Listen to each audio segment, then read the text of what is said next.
मनसि प्रतिष्ठिता मनो मे वाचि प्रतिष्ठितम् आविराविर्म एधि वेदस्य मआणीस्थ श्रुतं मे मा प्रहासीः अनेनाधीतेनाहुरात्रान् सन्दधामि ऋतं वदिष्यामि सत्यं वदिष्यामि तन्मामवतु तद्वक्तारमवतु अवतु माम् अवतु वक्तारमवतु वक्तारम् ॐ शान्ति शान्ति शान्तिः Om. May my speech be firmly established in my mind. May the mind too be firmly established in my speech. May there be perfect correspondence between my thoughts, words, and actions. O self-effulgent Lord, be revealed in my consciousness. May the truths of the scriptures come to me. May not what I learn from them ever forsake me.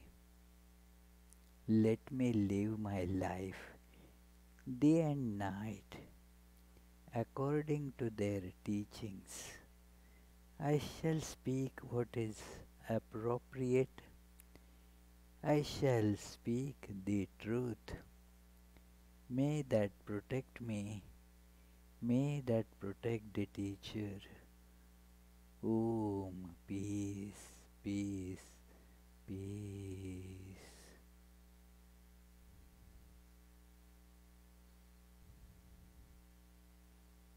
Let us feel the all-pervading divine presence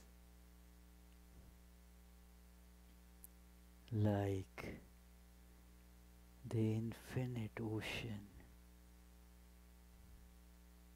of bliss.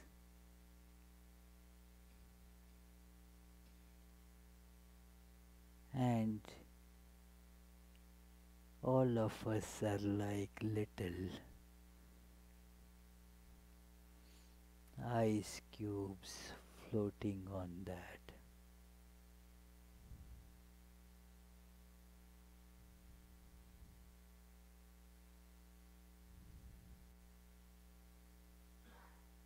And imagine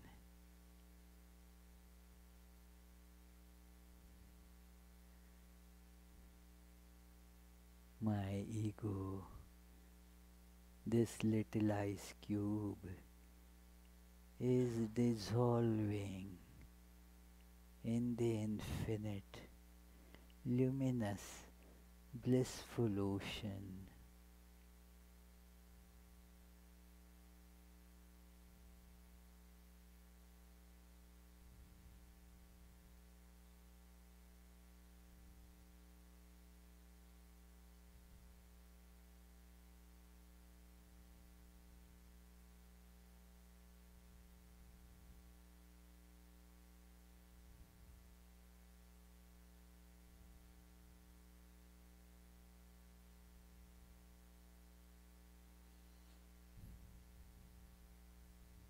Gone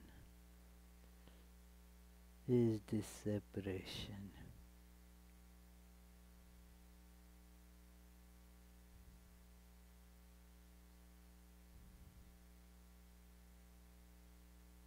The one without second.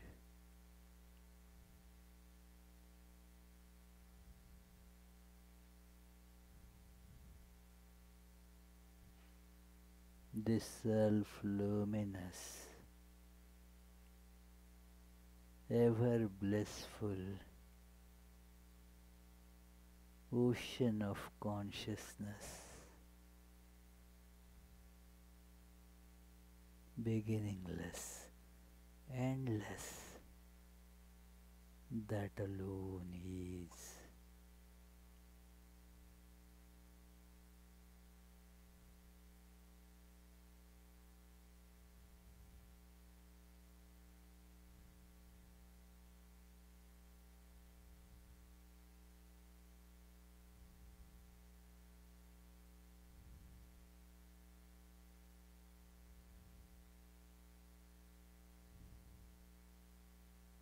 I am truly that.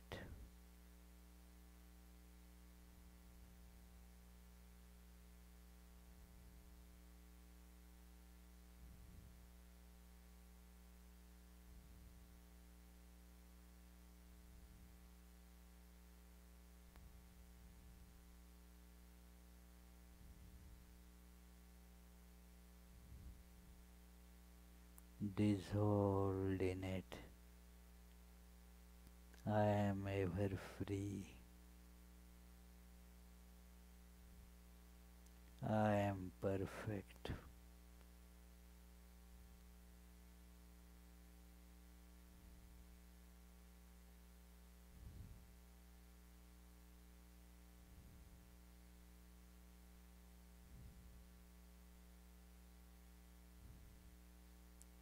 Om. Peace, peace, peace.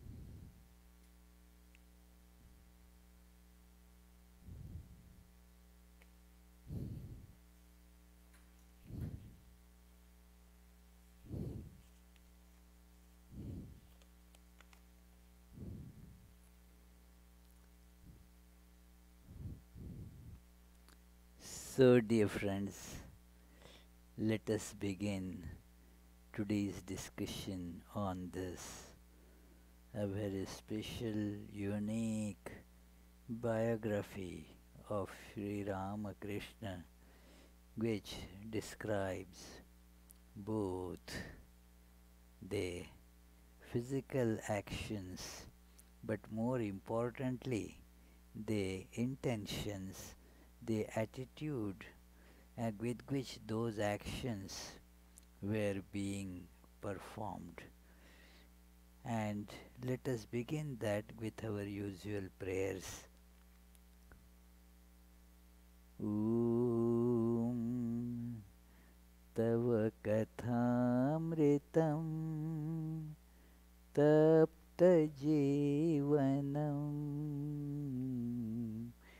Kavibhiriditam Kalmashapaham Shravanamangalam Shrimadattatam Bhuvi Grinanti te Bhurida Janaha.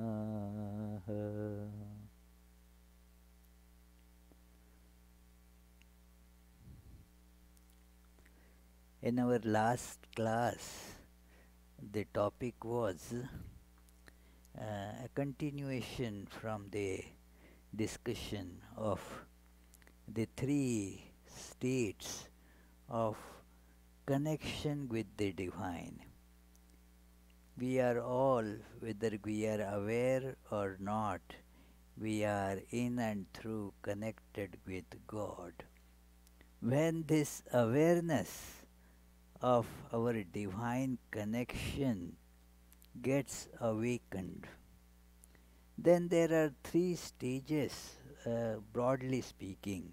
There are still further subdivisions of these three, but there are broadly these three stages through which this divine connection manifests.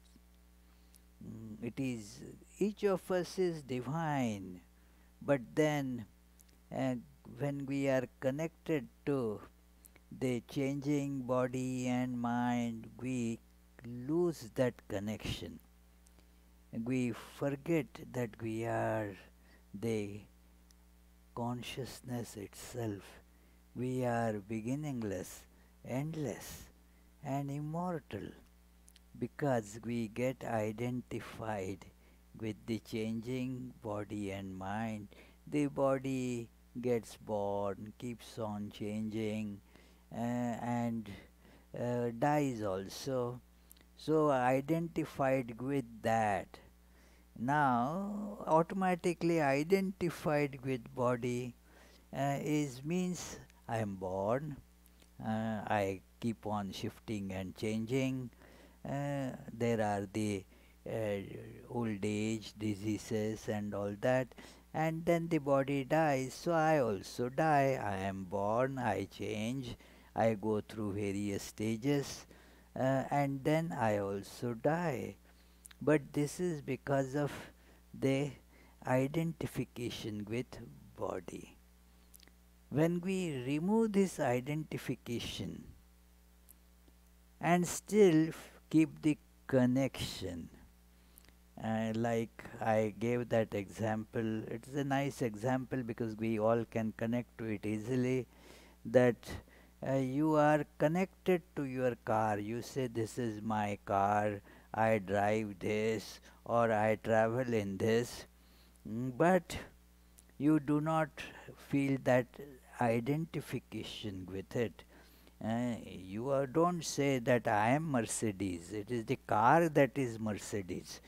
You never say that I am blue, it is the color of the car that is blue, not my color. So, similarly, when we are connected to body in this manner, that I use the body, but I am not body. Mm.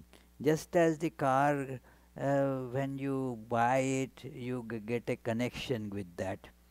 So, you have bought this body. Actually, that is how it is. We have bought this body. We don't remember now because of the identification, but we have bought this body. And it goes on changing, shifting, becoming old, and then we have to discard it. It is just as a car now getting old, unreliable. You have to pump in lot of money to, for maintaining it. So once you get tired of it and get rid of it. So we get rid of this body also when now it is difficult to maintain.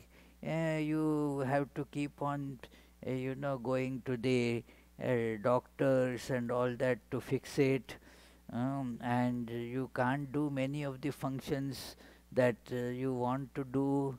So, and there are unending aches and pains and other problems. So you are thinking already that I have to get rid of it, get a new one. So that is a connection with the body, but not identification. So, this is a state of, you see, you are connected to the body, but not identified with body. Now you have an awareness of your divine origin and divine identity. I am God.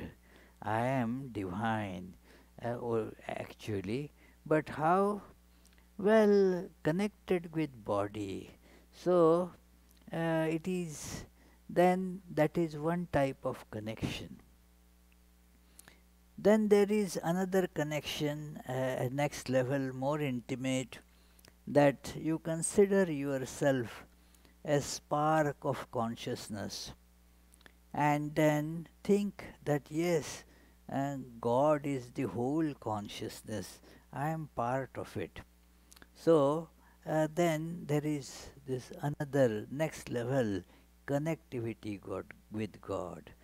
And the third one is when all separation is gone, I am divine. Where is the part and the whole? There cannot be parts of infinite. So it is, you say that you and God, they are no more separable. So this is they called, the last one is called the state of non-dual Advaita awareness. The one preceding it is known as Vishishtadvaita, state of qualified non-dualism. It is qualified, means there is a connection, although as a whole it is one, like the tree and the branches of the tree. Now, as a tree, it is all whole, but then the branches are part of that tree. So it is like that.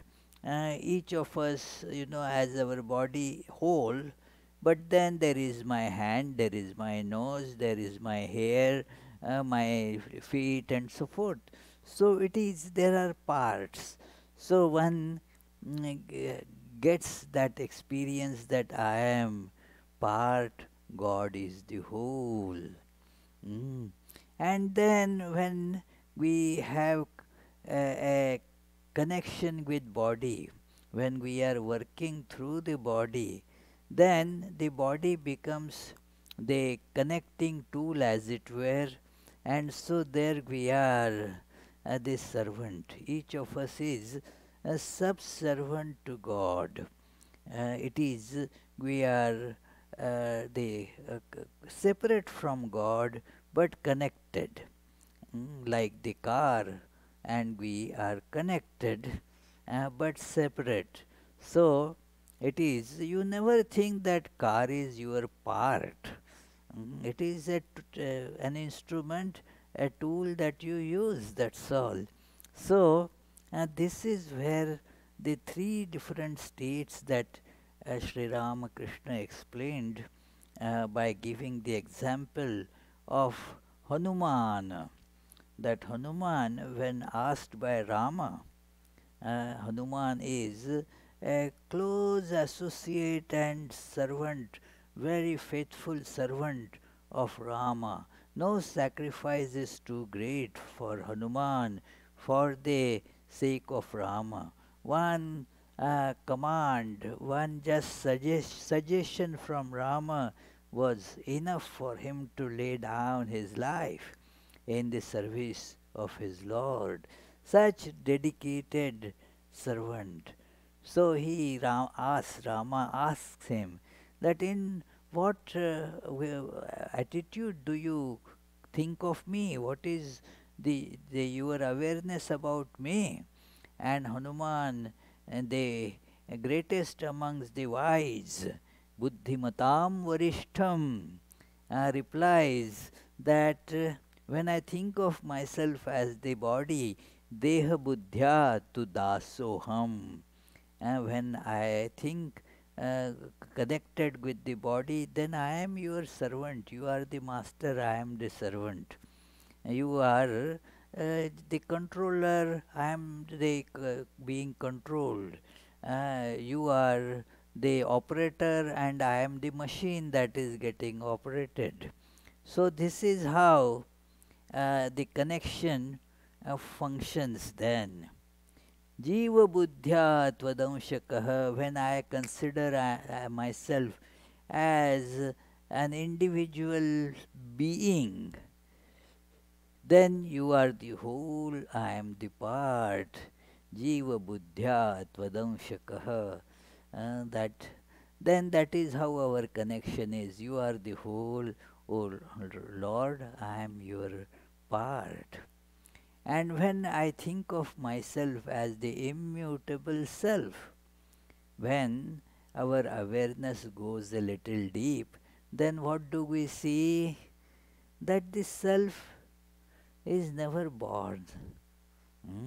Just when we think of the self, the essence of what I am, then it is easy to see. I mean, it doesn't take a very bright intellect. It is not a rocket science. Anybody can easily see that it is the uh, as the self. There is no birth to me. There is no limit to me. I am everywhere. I am all pervading. It is only when identified with body or mind, then I am limited. Otherwise, I am all pervading. Mm. It is like that. Tommy, are you getting it? Yeah. So, as self, and I am all pervading. Is it right, Jim? Hmm? Yeah, as self, I am all pervading. But as an individual consciousness, that is the whole I am part. And when I think of myself as body, well, the body is matter subservient to spirit.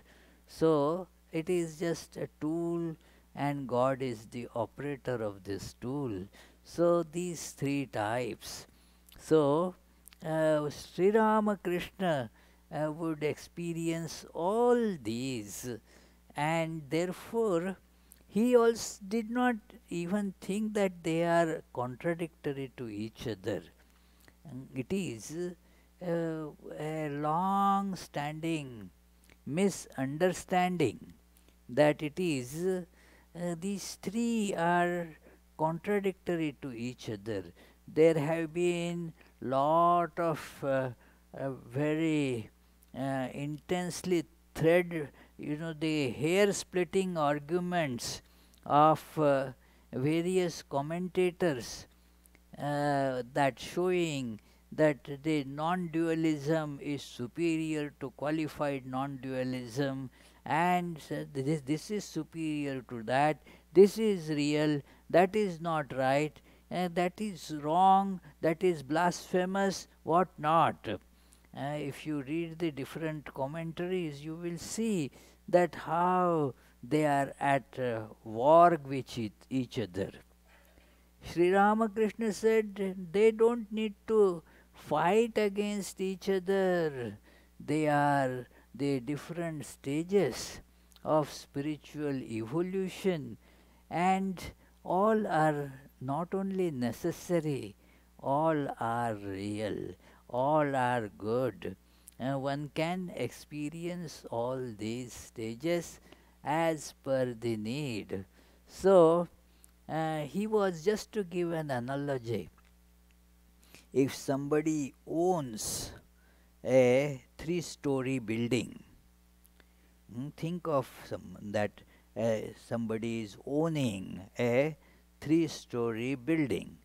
Now that person can be at the top floor, can be on the second floor, can be on the first floor, no problem, can get in, get out. It is that person owns the building, so no problem for that person. But suppose somebody is just renting one floor, then that person is not supposed to go to another floor. It is so, then it becomes mine and yours.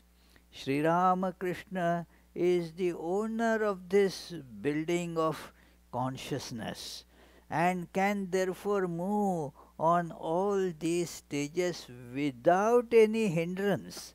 And therefore, those who are just attached to one floor, they feel, is this not, is he not non-dualist? Is he a qualified dualist, or is he dualist, or what is he? Well, he is all this. So, this is the discussion that is going on, and so Master says here that we read that passage on page 448, but just for the sake of continuity, let us read it once more. The last paragraph on page 448. The non-dual state is beyond speech, thought, and imagination. As long as the body and mind function, one must accept both the Nitya and the Leela aspects of God. We had earlier also seen these two aspects, Nitya and Leela, but we will dwell on them a little more while discussing this.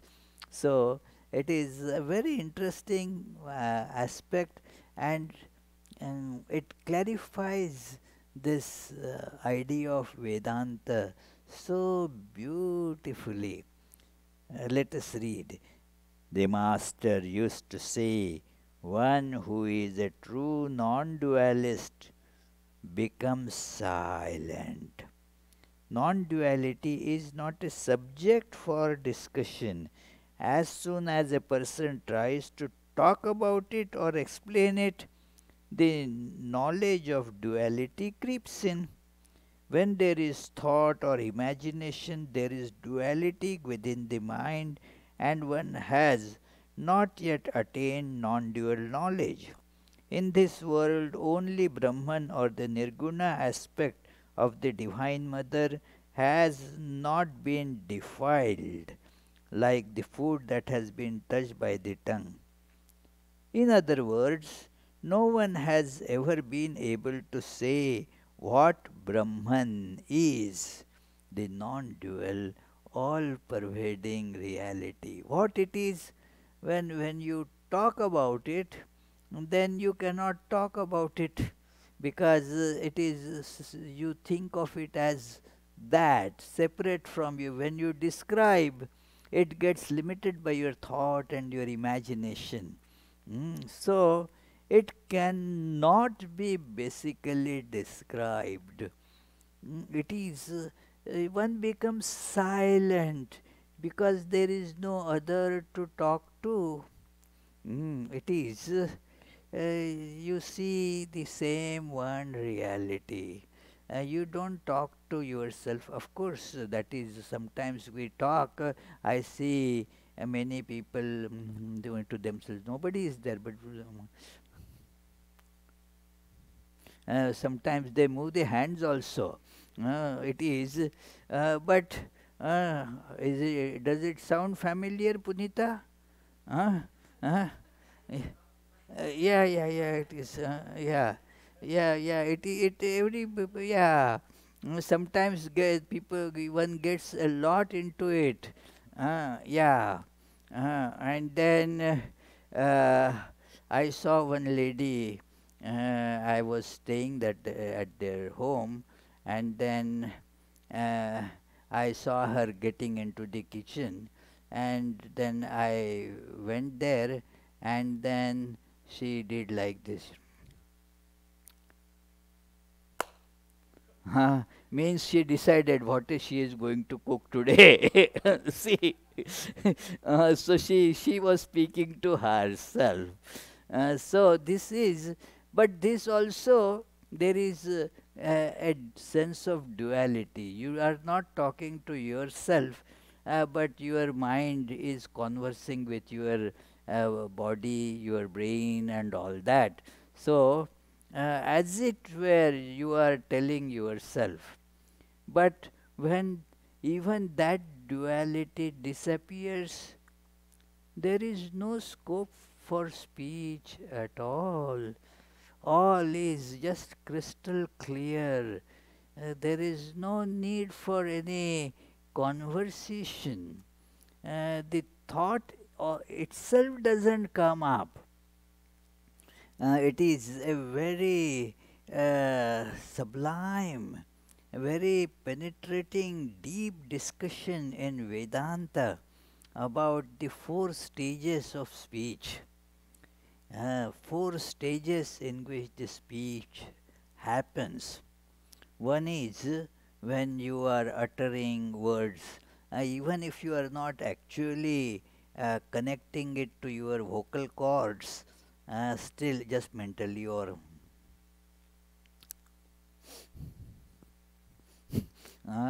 that is a speech you are actually using a language there.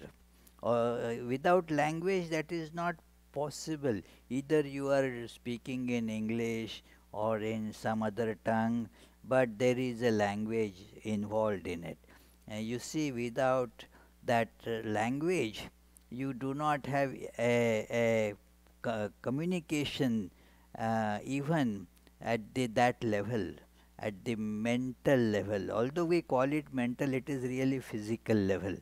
It is only, it is not uttering, not using the vocal cords, that's all. What we call thought actually is a language. You see, therefore, you think in a language. It is whether we know it or not, but we think in a language. It comes when, if you have to give a talk, or you have to speak to somebody in a language that you know but are not very familiar with it. So you think in the language that you are familiar with, and then you translate it into other language. So there is the thought also requires a language. So this is called the most outward form of language, Vaikhari.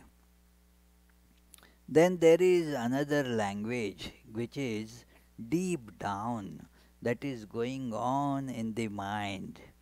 Mm. That is what you see, you experience that. All of us experience that as when we have dream going on. The language that is used for communication during the dream, that is a real mental thought level language. In dream, you might have, if you try to remember, you see, you have no problem understanding the language of the birds and animals and even the stones and other things. They no problem of communicating with any of them, because at that level there is these distinctions in the language, they get submerged, they are gone.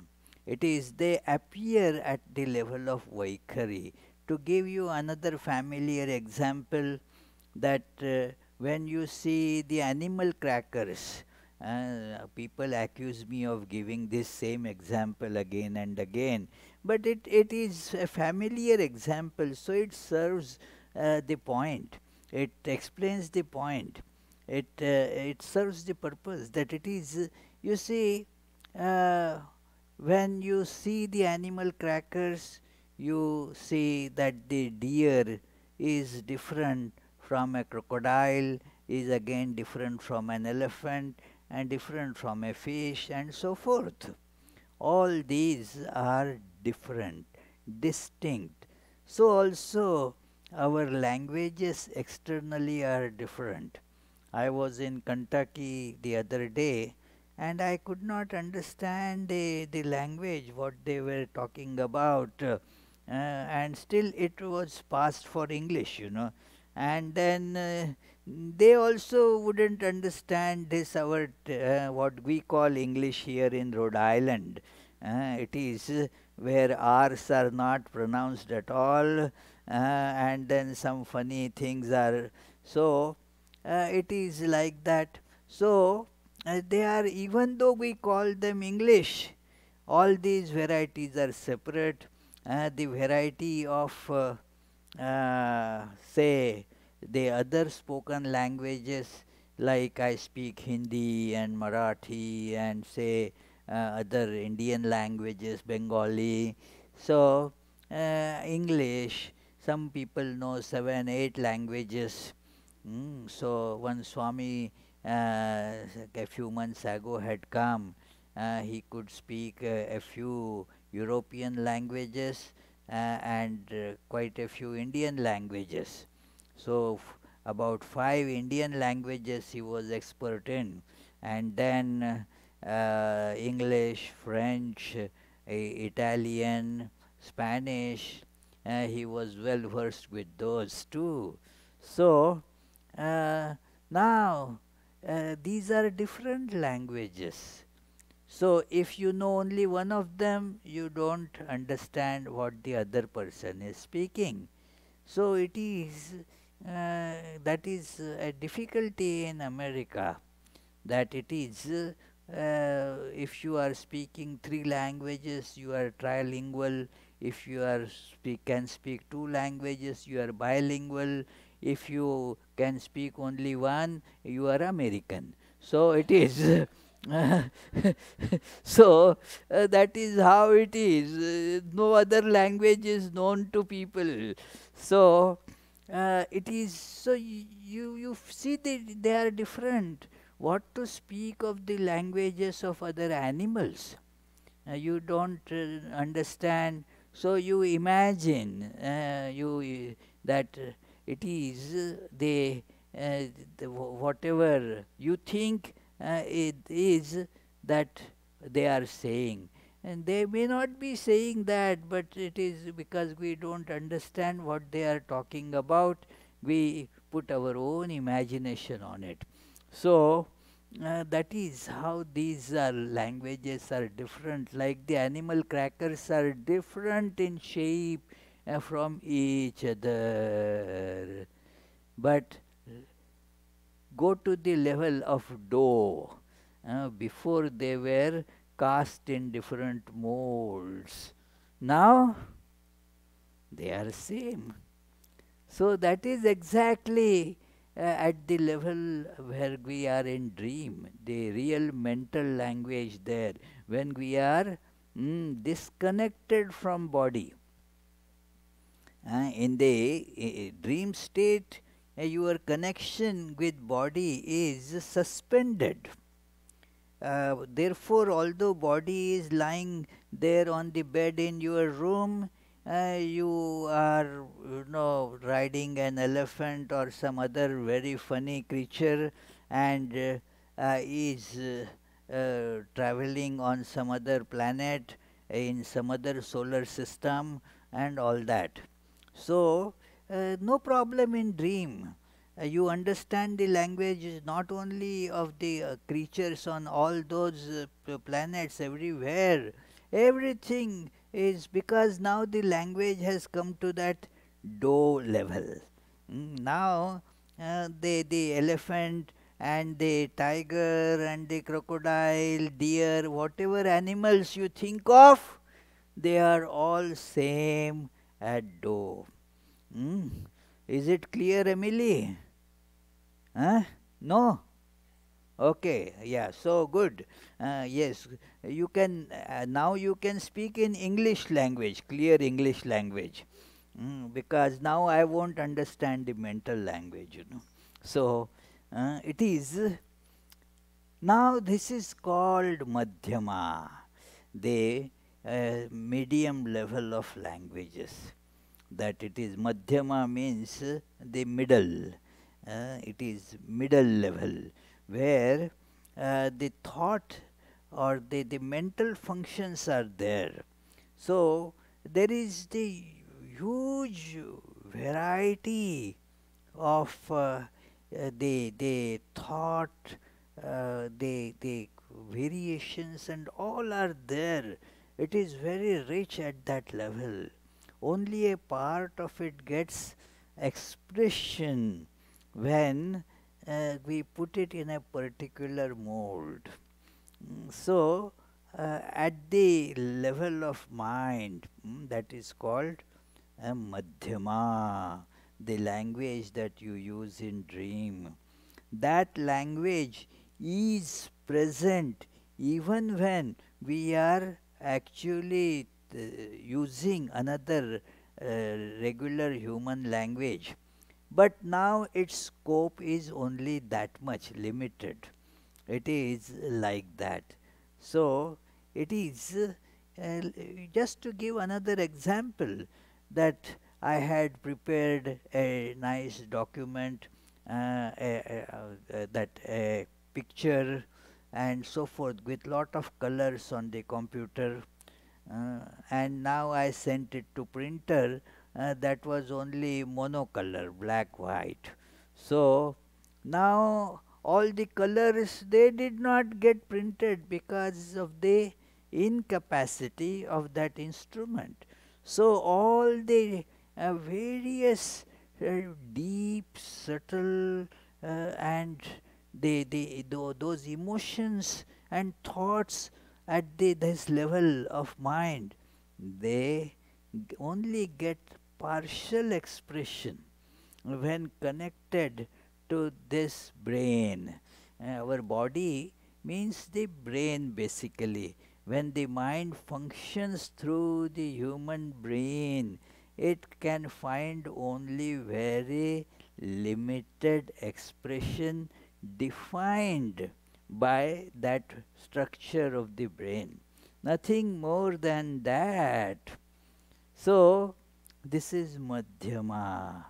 Then there is the third level, much deeper, which cannot even be expressed in any variety, much deeper level of unification. And yet there is a slight distinction between subject and object, the seer and the seen, although that is not pronounced even at the level of mind.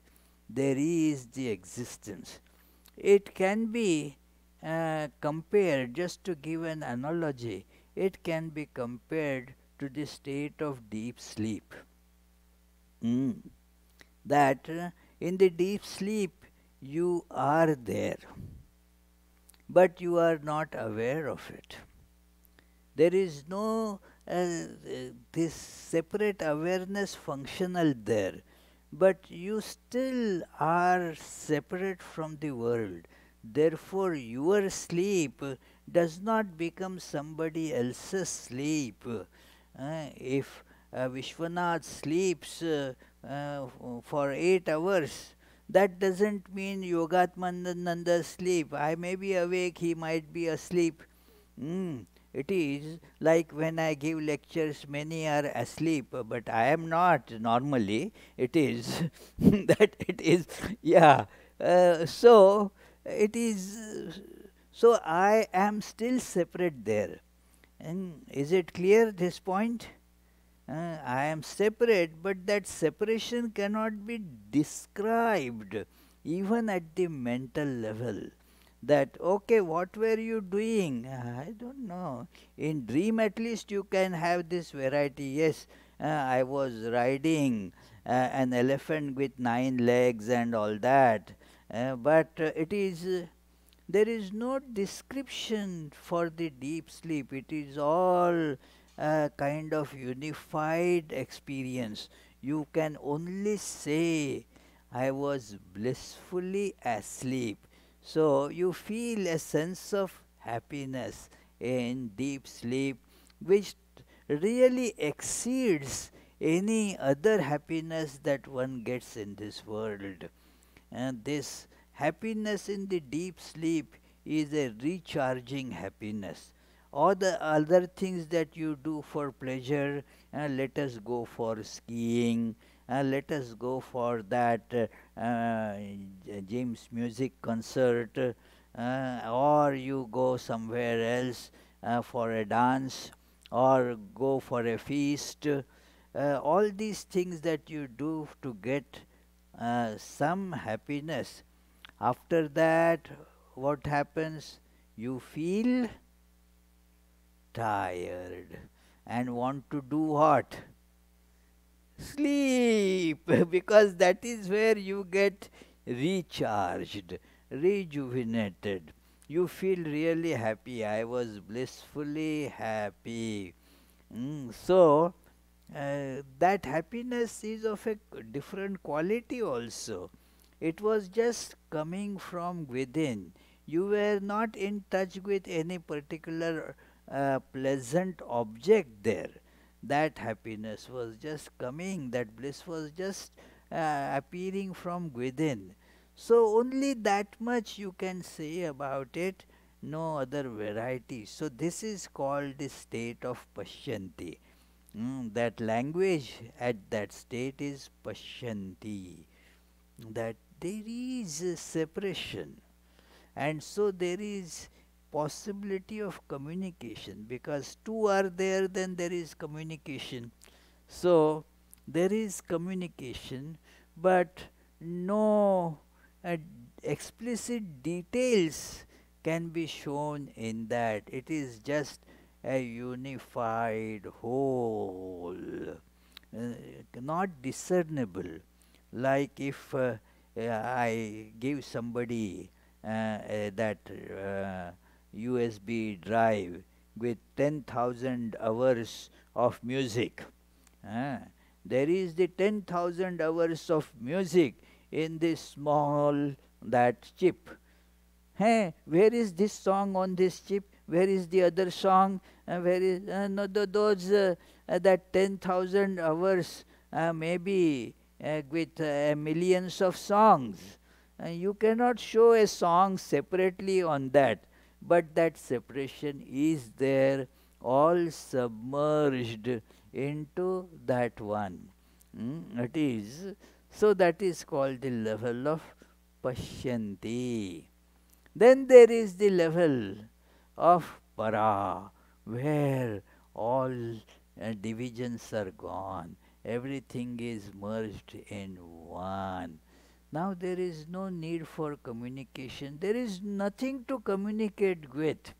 It is the oneness, real oneness. It is that is the state of non-duality. So all speech stops. Speech at all these three other levels, that is stopped there. So it is a no communication, because in one there is no need for communication. So this is the state of non-duality, and so Sri Ramakrishna said that how can it be spoken of or explained in words? When he referred to the non-dual truth, the Master said repeatedly, look, that is the last word in spiritual attainment. It is clear that, as the Master said, as long as there are the ideas of I and you, speaking and listening, and other activities, one must accept in practice both aspects of Brahman, Nirguna and Saguna, Nitya the absolute, and Lila the relative. Nirguna means without any specifications, without any specifications at all. You cannot call it blue or red. You cannot call it tall or short, old or new. No specification at all. Nirguna.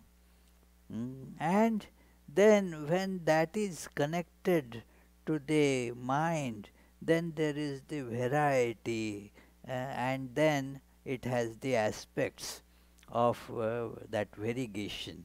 So you see the variety there. It is the variety of that very thing. Like the example he had given, that the plain water doesn't have any shape, but when that becomes through cold, it gets converted into ice, then the lumps of ice will have different shapes. So similarly, that one uh, appears as many without any change. The water does not undergo any change as such. It still is water, but is appearing in different forms, that's all. Its waterness hasn't gone away. Another example given in Vedanta is that from the clay, you just mold the clay into different shapes in different pots. These pots are small, big, different uses for those different pots. It is now they are different. They are, that is this uh, with attributes that this is the cup for drinking your coffee, and this is the cup for your coffee, and this is the plate on which you can keep the cup. This is the kettle for boiling it, for making it, and this is a big flower vase to keep the flowers. So all these are the different shapes of the clay. Has the clay actually is clay? It is still there. It has not become metal or wood. It, while remaining clay, it is appearing in these shapes and they get different names. So this is called the Saguna, Nirguna and Saguna. And then that also gets called Nitya and Leela, that it appears in different forms. Leela means the play, that in play it takes different forms, like say Vishwanath decides to do the stage shows with different plays, different Shakespeare's plays. He acts one after another. So one day he becomes Othello, another day he becomes what is that name? A merchant of Venice. Uh, Hamlet. Next day you become, say, Hamlet, the Prince of Denmark. Uh, and then you become third day somebody else. So you appear in these various forms, but even when, say, you are performing Othello, you still remain Vishwanath. It is, you are aware that you are Vishwanath. This is just a stage performance for this evening. So, similarly, this is all the stage performance, that one divine being, while remaining the same, is appearing in all this wonderful stage show. That is why Shakespeare said the world is a stage. It is, we appear, all these are just our assumed identities. Like Othello was his assumed identity, that today I will be Othello, tomorrow I will be Hamlet. So it is without being any no dissociation with Vishwanath at all, you become all these. So this is called Leela, the play, and Nitya, that which does not change, that uh, remains even when it gets apparently variegated, yet the core remains exactly the same, unchanged at all. He often said, take for example the ascending and descending order of the musical scale. You raise the pitch of your voice following the notes on the scale, sa re ga ma pa dha ni sa, do re mi fa so la ti do. So it is, you go like that, and now you go to the highest note, but if you just remain there, it will just sound shrill. It won't be music, you say. So you have to come again down to different notes, bring out different combinations of melodies. So yet they this music is the same. This same sound gets modified into different notes. So they that T would be the highest note. That's it. But you can't keep on holding it all the time. It won't be the music. So similarly, the non-dual merging into this that state, it is not for a long time. It is you keep that state in your awareness, and yet uh, experience this world as in other two states too, without losing that. That is important. So you become then you are the master of all these different spiritual experiences.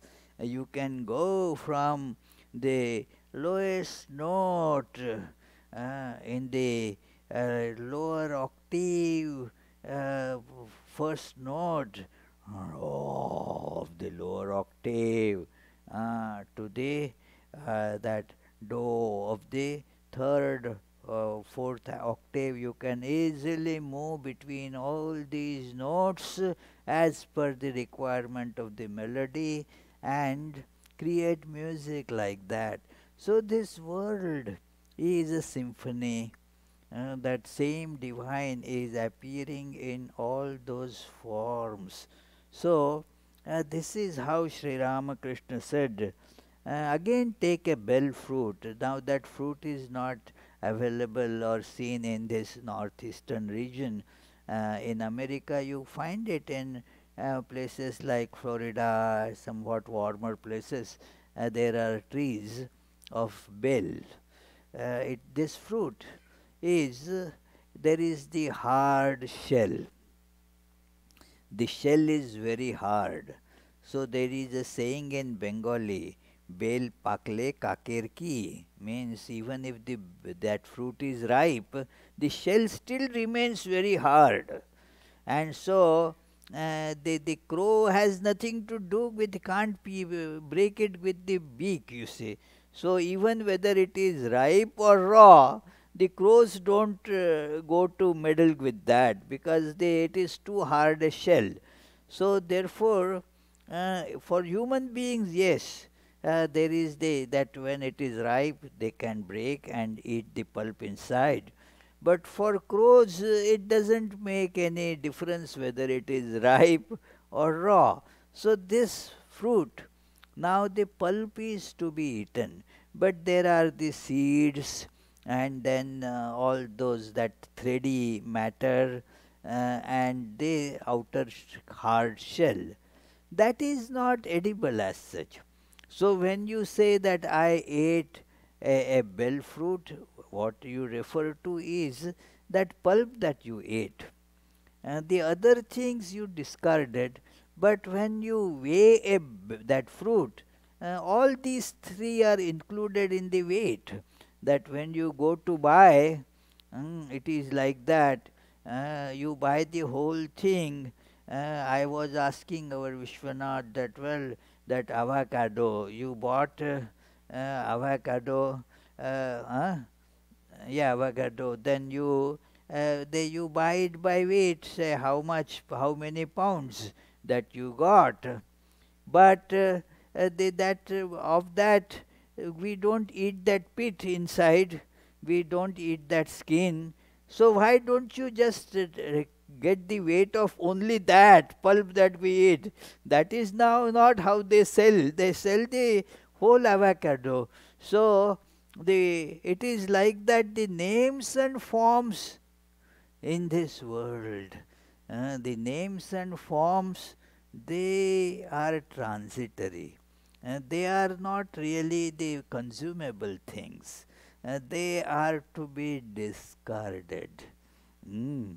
So, just for the purpose of weight, that is kept, but that is not what our attention is on. Our attention should be on the substance, that all these different things, their difference is just outer difference. That is not what the substance is. The substance is the same in all these appearances.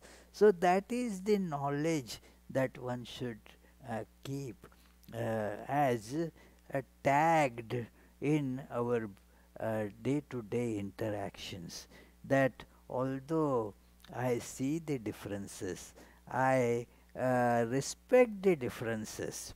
And that is why, we without differences, the life will be just a drab life.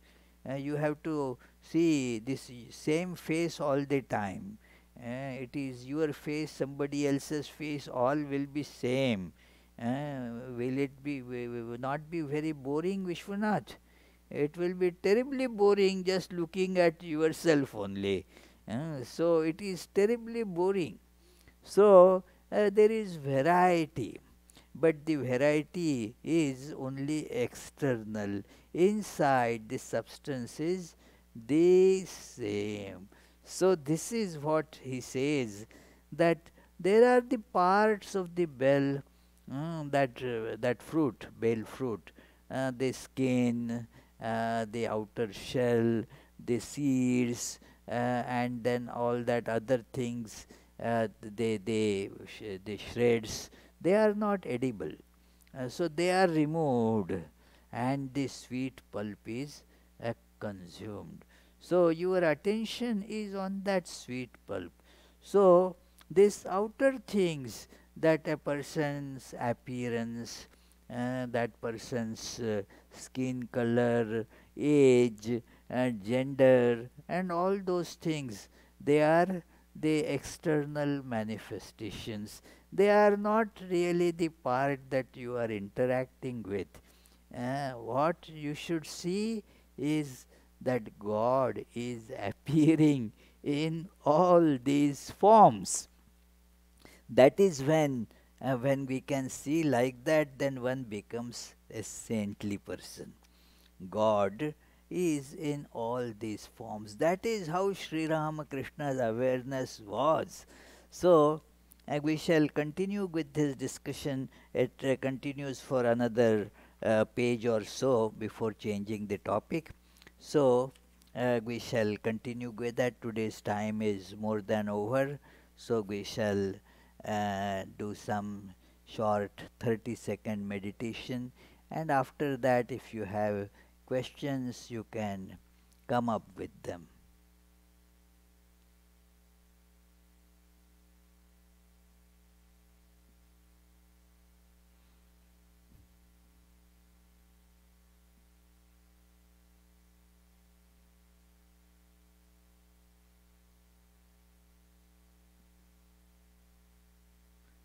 Yes, please.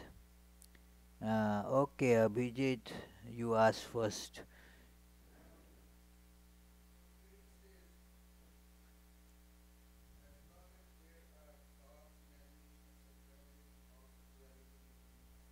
Yeah.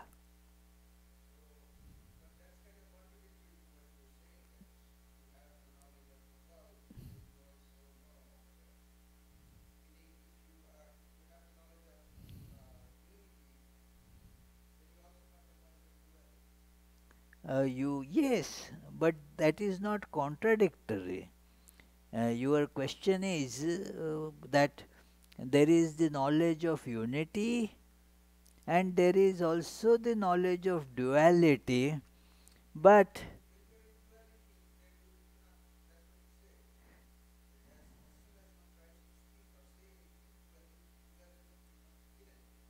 yeah. So, but that dualism is not that's a very important statement. When you want to speak something, then you are using instruments. You already have that dualism. But the question is it contradictory to non dualism?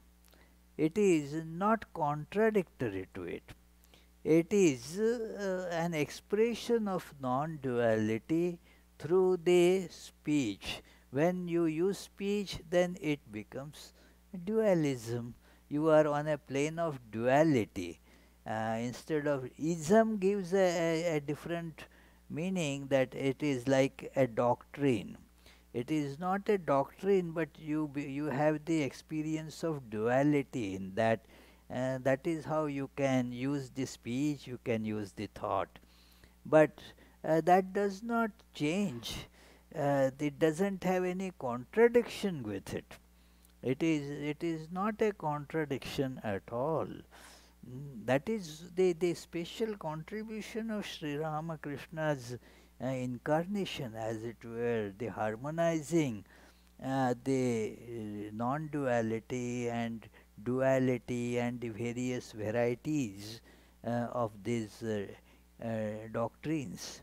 So these doctrines are different, but then that when you see it from the light of experience of Sri Ramakrishna, and as Vedanta, for example, Bhagavad Gita and Upanishads have put it, you will see all these different ways, different awarenesses uh, presented without any inherent contradiction in it.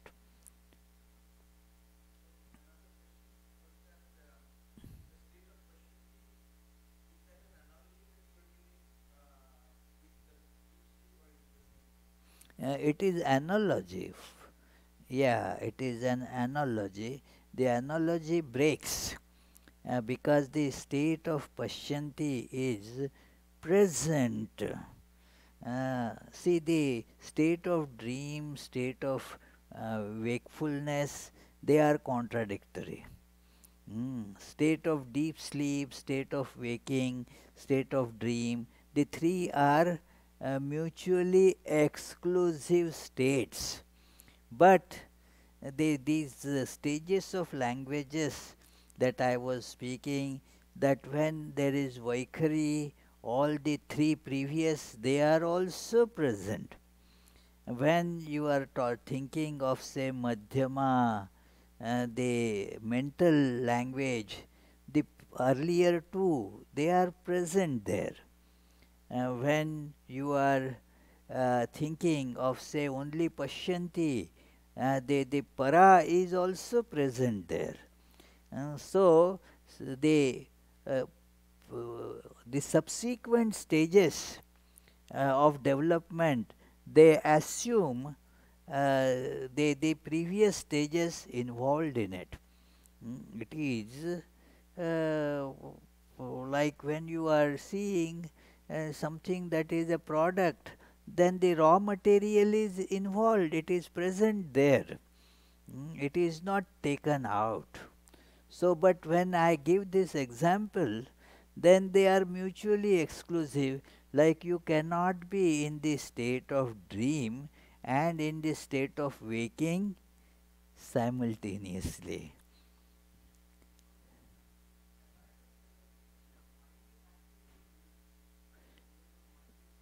Yeah, yeah, but the state is different. Like you are not in the dream state.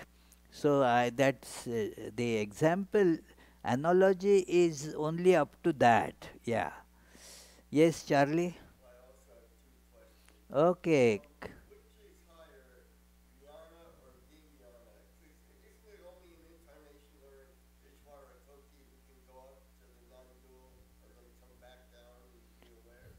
Well, the higher and lower, it is the categorization is it is sometimes a misnomer to say something is higher and lower. It is from the state of awareness.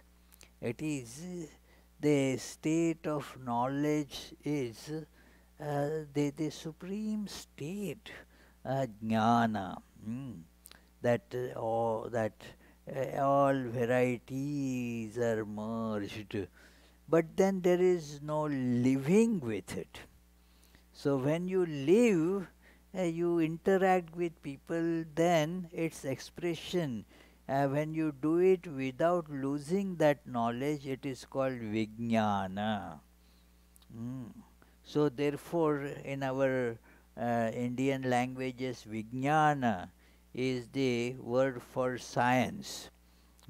Science, because in science your knowledge is variegated.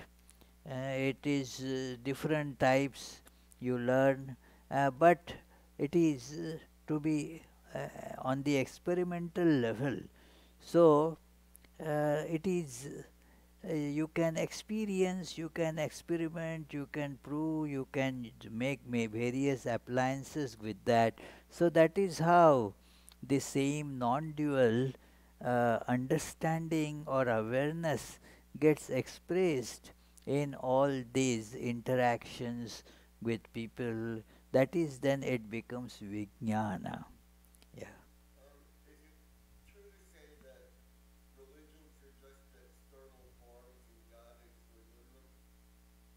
External forms, huh? External religions. Didn't.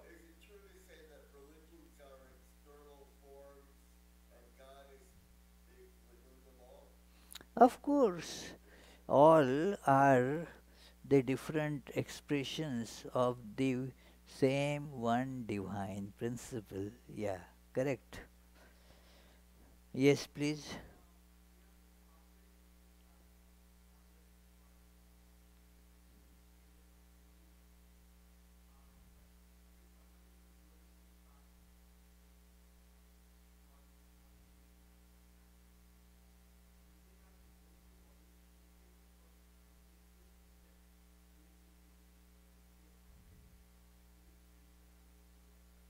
Ah, that is a question that gets often asked. It is an interesting question. That suppose a person is practicing worship days that with just plain dualistic understanding that there is the God and I am subservient to God. God is, say, my father, my mother, or whatever one relationship you catch, make with God, and you are uh, worshipping that God, practicing your faith. Now, what happens with that practicing of the faith is that your connection with God becomes closer and closer. Uh, how close can it become? Mm, when there is no distinction. So that is how the merging happens, although the devotee still continues to use the same old language, but the content of the language is now changed. The words are now meaning different things.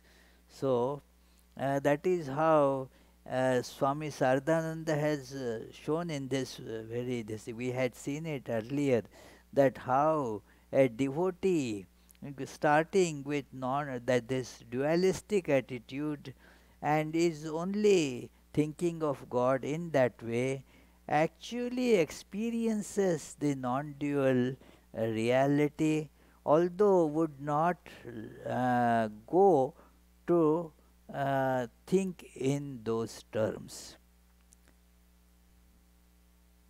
So let us conclude with the closing prayers.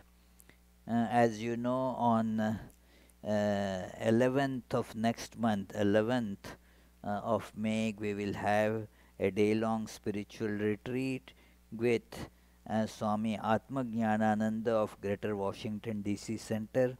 If you want to attend that retreat, you need to register. You can register with Naomi in the office there, or you can register online as well. May the Divine, who is Father in heaven of the Christians, Holy One of the Jewish faith, Allah of the Muslims, Buddha of the Buddhists, Tao of the Taoists, Great Spirit of the Native Americans, Ahur Mazda of the Zoroastrians, and Brahman of the Hindus, lead us from the unreal to the real, from darkness to light, from death to immortality. May the all loving being manifest himself unto us and grant us abiding understanding and all consuming divine love. Peace, peace, peace be unto all.